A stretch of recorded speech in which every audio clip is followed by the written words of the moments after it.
दोस्तों, आज हम आपसे सैयदना सोलेह अलैहिस्सलाम का किस्सा बयान करेंगे। दिन गुजरते रहे और लोग एक बार फिर इब्लीस लईन के वसवसे में आकर कुफ्र की तरफ पलट आए, क्योंकि इब्लीस किसी भी शख्स को वसवसे में डाले बगैर नहीं छोड़ता।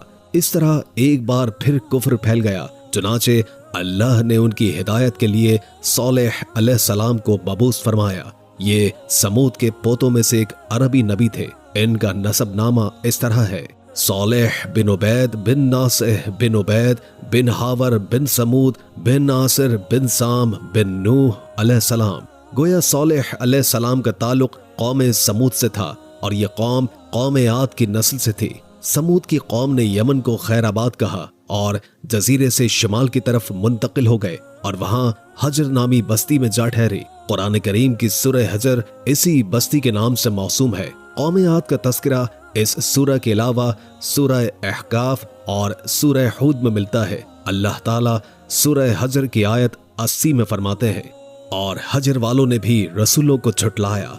हजर में कौम समूद का मरकजी शहर था। अब वो मदाइन सोलेह के नाम से मशहूर है। ये शहर मदीना मुनव्वरा के शिमाल मगरिब में 380 किलोमीटर के फासले पर वाक़ है।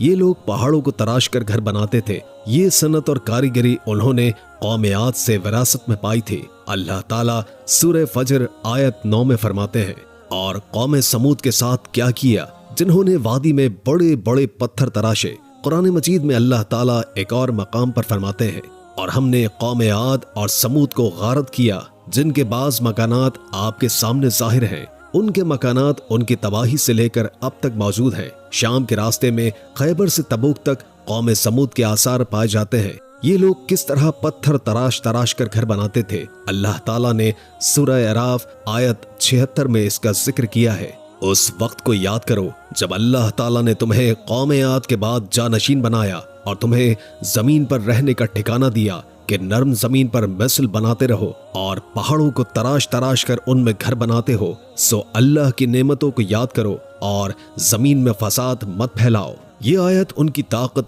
जिस्म की सलाहियत और माहिर फन को जाहिर करती है। पहाड़ों को तराशना दरअसल कौम आद की आदत थी। ये भी चूंकि उन्हीं से थे, इसलिए विरासत में ये काम उन्हें भी आ गया था। जिस तरह अल्लाह ने कौम आद को अपनी नेमतों से नवाजा था, इसी तरह समूद को उनसे बढ़कर नेमतें दी थी। अल्लाह ताला सोलेह अलैहिस्सलाम की जुबानी उनसे फरमाते हैं, ऐ कौम समूद, क्या तुम्हें उन चीजों में बेफिक्री से रहने दिया जाएगा, यानी बागात, चश्मों, खेतों और खजूरों में जिनका खोशा मुलायम है, और तुम पहाड़ों को तराश कर पुरतकल्लुफ घर बनाते हो। बस अल्लाह से डरो और मेरा कहना मानो। लेकिन उन लोगों ने हर तरह से कौम आद की पैरवी की। नसीहत पकड़ने के बजाय बुतों की इबादत शुरू कर दी। अल्लाह ने उनके दरमियान सोलेह अलैहिस्सलाम को मबूस फरमाया। आप नबूवत मिलने से पहले भी अक्लमंद और इल्म वाले थे। बाइज्जत घराने से ताल्लुक रखते थे। अपने मामलात में लोग इनसे मशवरा लेते थे, लिहाजा इन्हें एक खास मकाम हासिल था। लेकिन जब आपने उन्हें एक अल्लाह पर ईमान लाने और उसके सिवा किसी की इबादत न करने की दावत दी, तो वो उनका साथ छोड़ गए। जवाब में उनसे कहने लगे, ऐ सोलेह, इससे पहले तो हम तुझसे तो बहुत कुछ उम्मीदें लगाए हुए थे। मतलब ये कि पहले तो हमारे नजदीक आपका बहुत बड़ा मर्तबा था, मकाम था, हमें आपसे बहुत उम्मीदें थी। लेकिन आपने ये बात कहकर हमारी सारी उम्मीदों पर पानी फेर दिया। इनकी इस बात के बावजूद सोलेह अलैहिस्सलाम उन्हें अल्लाह की तरफ बुलाते रहे और उनसे कहते थे, ऐ मेरी कौम, अल्लाह की इबादत करो, उसके सिवा तुम्हारा कोई माबूद नहीं। तमाम अंबिया की अपनी अपनी कौम को यही दावत थी कि ऐ लोगो, अल्लाह की इबादत करो। उसी ने तुम्हें जमीन में पैदा किया है, उसी ने तुम्हें जमीन में आबाद किया है, उससे मुआफी तलब करो। यकीनन मेरा रब करीब है और दुआओं को कबूल करने वाला है। ऐ मेरी कौम, तुम नेकी से पहले बुराई की जल्दी कर रहे हो। अल्लाह से माफी क्यों नहीं मांगते कि तुम पर रहम किया जाए। अल्लाह से डरो, मेरी अतात करो। हद से गुजर जाने वाले बेबाक लोगों की अतात से बाज आ जाओ। वो मुल्क में फसाद फैला रहे हैं और इस्लाह नहीं करते। सोलेह अलैहिस्सलाम ने हूद अलैहिस्सलाम की तरह अपनी कौम को नसीहत की, लेकिन उन जालिमों ने भी इसी तरह की बात की जैसे कौम आद ने की थी। कहने लगे, ये कैसे हो सकता है कि हम अपने में से एक शख्स के ताबे हो जाएं? इस अकेले की इतनी ज्यादा फजीलत की आखिर वजह क्या है? हम नहीं मान सकते कि हम में सिर्फ इसी एक पर अल्लाह की बातें नाजिल होती हैं और वो इससे भी आगे बढ़े और अल्लाह के नबी को खुले अल्फाज में परले दर्जे का झूठा कहा, जादूगर कहा। फिर ये सरकश और काफिर लोग सॉलेह अलैहिस्सलाम के साथ ईमान लाने वाले कमजोर लोगों को मुखातिब करके कहने लगे, क्या तुम सॉलेह अलैहिस्सलाम पर ईमान रखते हो? हम तो उसके मुनकिर हैं। इस तरह सॉलेह अलैहिस्सलाम दिन रात उन्हें दावत देते रहे, यहाँ तक कि ये लोग सॉलेह अलैहिस्सलाम से कहने लगे, तुमने और तुम्हारे साथियों ने हमारे अंदर नहुसत फैला रखी है और इसलिए हम मुश्किलात और मसाइब का शिकार हैं, लिहाजा तुम हमसे दूर हो जाओ। सॉलेह अलैहिस्सलाम ने उन्हें जवाब दिया, तुम्हारी हर नहुसत अल्लाह की तरफ से है, तुम फितने में पड़े हुए लोग हो। फिर इसके बाद वो लोग सॉलेह अलैहिस्सलाम से मुकम्मल तौर पर दुश्मनी करने लगे और उन्होंने आपको यहाँ तक कह दिया कि आप हमारी मजलिस में ना आया करें क्योंकि आप मनहूस हैं। फिर बात यहाँ तक पहुंची कि सॉलेह अलैहिस्सलाम ने उन्हें अल्लाह के अजाब से डराया धमकाया और कहा, ऐ मेरी कौम के लोगों, जरा बतलाओ तो, अगर मैं अपने रब की तरफ से किसी मजबूत दलील पर हुआ और उसने मुझे अपने पास से रहमत अता की हो, फिर मैंने उसकी नाफरमानी की, तो कौन है जो उसके मुकाबले में मेरी मदद करे? तुम तो मेरा नुकसान ही बढ़ा रहे हो। यानी फर्ज करो अगर मैं हक पर हुआ, और यकीनन मैं हक पर हूँ और अल्लाह ताला ने मुझे अपनी नबूवत से नवाजा है, फिर भी मैं तुम्हारी बातों में आकर उसकी नाफरमानी करूँ, तो बिलाशुबा उस वक्त मैं घाटे में होऊंगा और तुम भी खसारा पाने वालों में होगे। इस पर वो जालिम लोग मुकाबले पर उतर आए और कहने लगे, अगर तू सच्चा है तो कोई मौजज़ा ले आ, लेकिन वो मौजज़ा हमारी मर्जी के मुताबिक हो, फिर उस सूरत में हम जरूर ईमान ले आएंगे। आप इस तरह करें कि पहाड़ी के किनारे पथरीली चट्टान में से दूध देने वाली 10 माह की हामिला ऊँटनी निकालें, उसका रंग सुर्ख हो। सॉलेह अलैहिस्सलाम से ये मुतालबा करके वो सरदार लोग एक तरफ बैठ गए और मजाक उड़ाने लगे। एक कहने लगा, ऊँटनी 10 माह की हो, हामिला हो। दूसरा कहने लगा, लाजमी है कि उसका रंग सुर्ख हो। फिर एक तीसरा सरदार बोला, उसकी खाल पर बहुत ज्यादा ऊन हो। चौथा बोला, मोटी ताजी हो, हमने पहले इस किस्म की ऊँटनी न देखी हो। पांचवा बोला, वो इतनी बड़ी हो कि अकेले एक दिन में तमाम कुएं का पानी पी जाए और दूसरे रोज हम पिए। ये लोग इसी तरह मजाक उड़ा रहे थे कि सॉलेह अलैहिस्सलाम ने उनसे कहा, अगर तुम्हारी मतलूबा ऊँटनी तुम्हें मिल जाए तो क्या तुम ईमान ले आओगे? सब ने मिलकर कहा, हाँ हाँ जरूर ले आएंगे। सॉलेह अलैहिस्सलाम ने फरमाया, तब तुम एक दिन इन सब लोगों को जमा कर लो। मुकर्ररा दिन वो लोग जमा हो गए। उनकी मौजूदगी में सॉलेह अलैहिस्सलाम ने अल्लाह से दुआ की। जमीन पर जलजला तारी हुआ, उनकी आंखों के सामने चट्टान हटी और बिल्कुल वैसी ही ऊँटनी निकली जैसे कि उनका मुतालबा था। उन्होंने अपनी जिंदगी में ऐसी ऊँटनी कभी नहीं देखी थी। इसमें वो तमाम तर सिफात मौजूद थी जिनका जिक्र इन लोगों ने किया था। अल्लाह ताला सॉलेह अलैहिस्सलाम की जुबानी सूरह हूद आयत 64 में फरमाते हैं, ऐ मेरी कौम, ये अल्लाह की भेजी हुई ऊँटनी है, ये तुम्हारे लिए एक मौजज़ा है। अब तुम इसे अल्लाह की जमीन में खाती हुई छोड़ दो और इसे किसी तरह की तकलीफ न पहुंचाओ, वरना फौरी अजाब तुम्हें आ पकड़ेगा। इस ऊँटनी को चूंकि किसी ऊँटनी ने जन्म नहीं दिया था, इसलिए इसको अल्लाह की ऊँटनी कहा गया। फिर सॉलेह अलैहिस्सलाम ने फरमाया, लोगों सुन लो, एक दिन ये ऊँटनी पानी पिएगी, एक दिन तुम पियोगे। तुम में से कोई इसे तकलीफ न पहुंचाए, वरना अल्लाह का बदतरीन अजाब तुम पर नाजिल हो जाएगा। उन्होंने अपनी जिंदगी में ऐसी ऊँटनी कभी नहीं देखी थी। इसमें वो तमाम तर सिफात मौजूद थी जिनका जिक्र इन लोगों ने किया था। सूरह कमर में अल्लाह फरमाते हैं, बेशक हम ऊँटनी को उनके लिए आजमाइश बनाकर भेज रहे हैं, तुम सब्र के साथ उनके अंजाम का इंतजार करो। इस निशानी के ज़हूर के बाद अल्लाह ने सॉलेह अलैहिस्सलाम को मुखातिब करके फरमाया, तुम अब देखते रहो कि इनका अंजाम क्या होता है। इनकी सख्तियों पर सब्र करो। इनसे कह दो कि पानी पर एक दिन इनका इख्तियार होगा और एक दिन इस ऊँटनी का। खबरदार कोई ज्यादती न करे और इस ऊँटनी को पानी पीने से न रोके।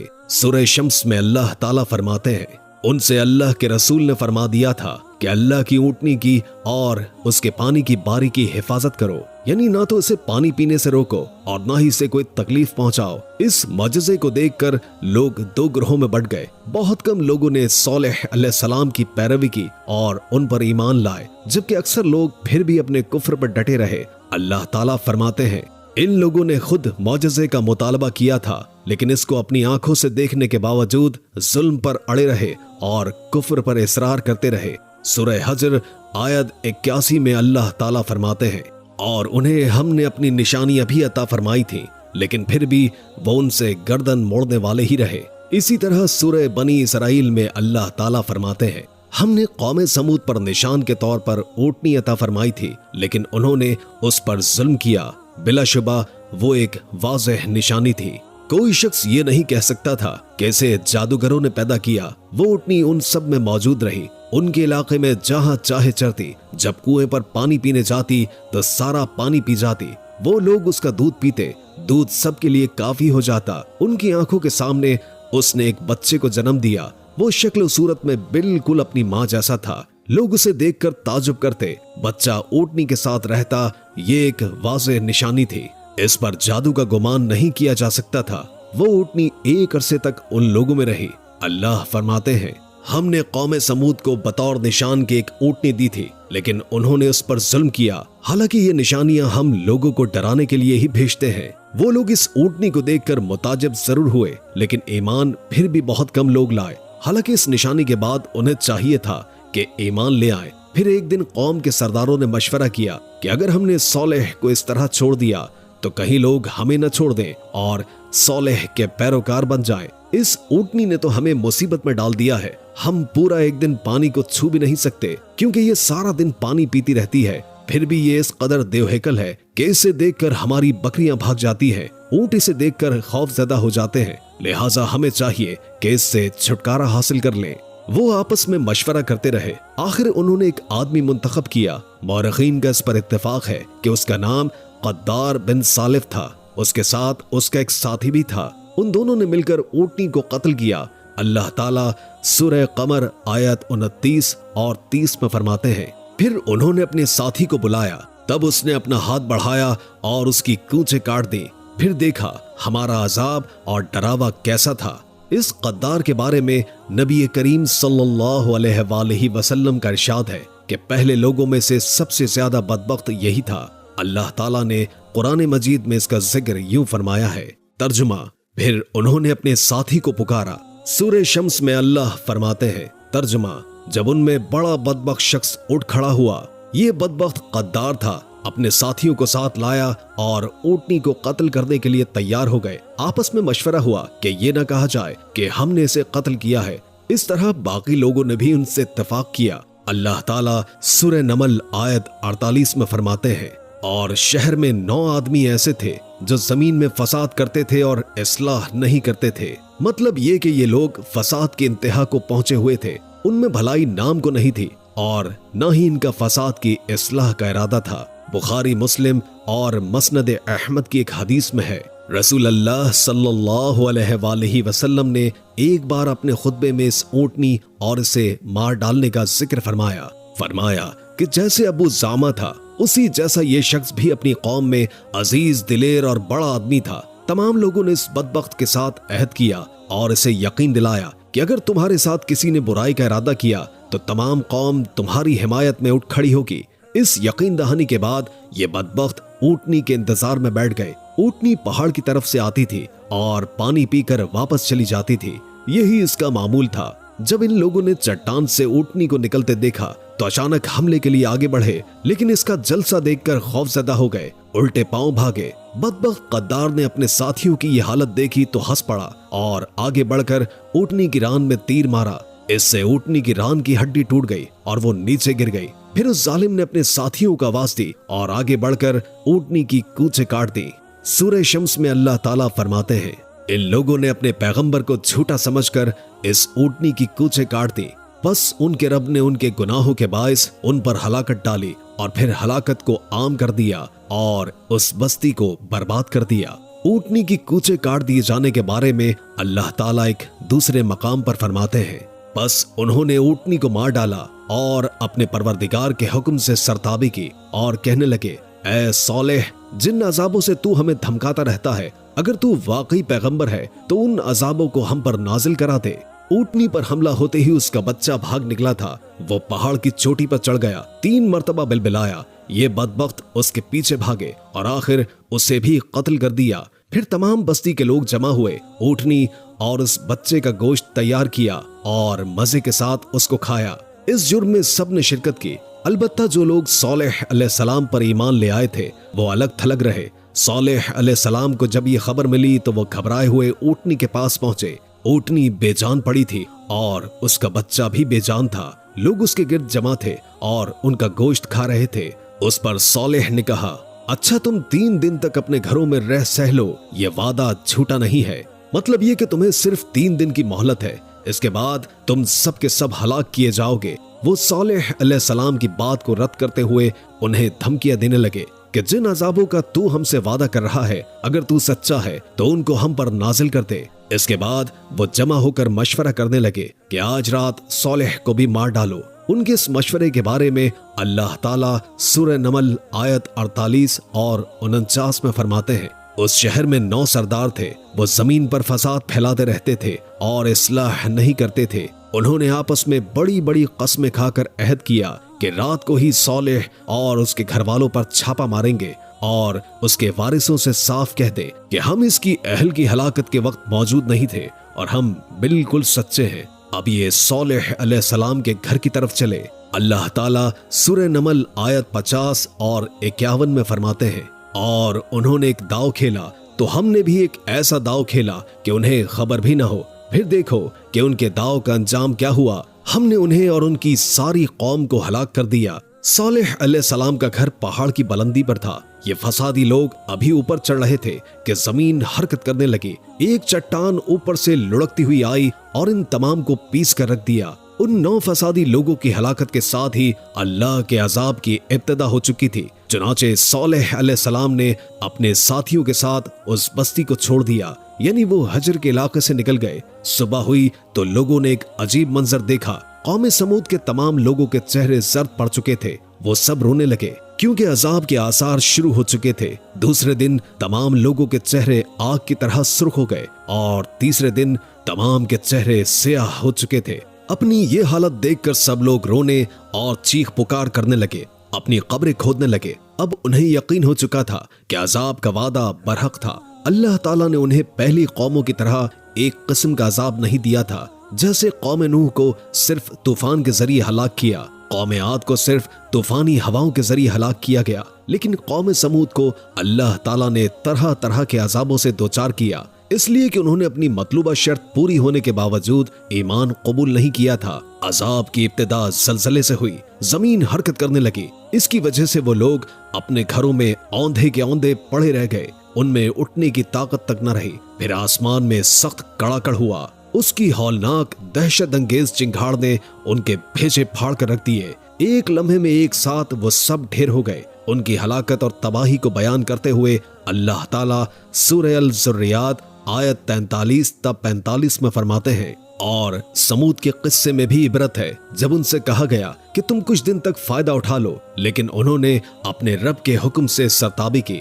اس پر انہیں ان کے دیکھتے دیکھتے تیز و تند کڑاکے نے ہلاک کر دیا، بس نہ تو وہ کھڑے ہو سکے نہ بدلہ لے سکے۔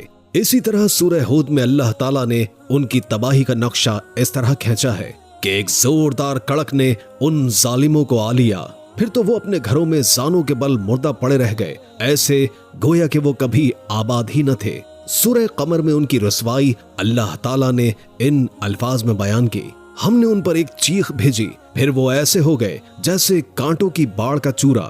دوسری طرف صالح علیہ السلام اور ان کے ساتھیوں کو اللہ تعالیٰ نے اپنی رحمت سے نجات دی۔ اللہ تعالیٰ سورہ ہود آیت 66 میں فرماتے ہیں، پھر جب ہمارا فرمان آ پہنچا، ہم نے صالح اور ان پر ایمان لانے والوں کو اپنے فضل سے اس سے بچا لیا اور کچھ دن کی رسوائی سے بھی۔ یقیناً تیرا پروردگار نہایت توانا اور غالب ہے۔ اس قوم کے آثار آج تک باقی ہیں۔ مدینہ منورہ کے شمال مغرب میں ان کے گھر موجود ہیں۔ اب یہ علاقہ مدائن صالح کے نام سے مشہور ہے۔ سورہ نمل میں اللہ تعالیٰ فرماتے ہیں، بس یہ ان کے گھر ہیں جو ان کے ظلم کے سبب ویران پڑے ہیں، بے شک اس میں دانش مندوں کے لیے نشانیاں ہیں۔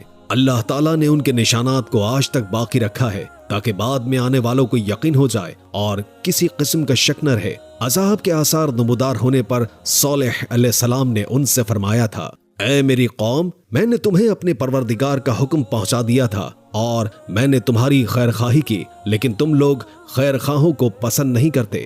اس کے بعد صالح علیہ السلام اپنے ساتھیوں کے ساتھ وہاں سے ہجرت کر کے فلسطین آ گئے، وہیں رملہ نامی بستی میں رہنے لگے اور یہیں آپ کی وفات ہوئی۔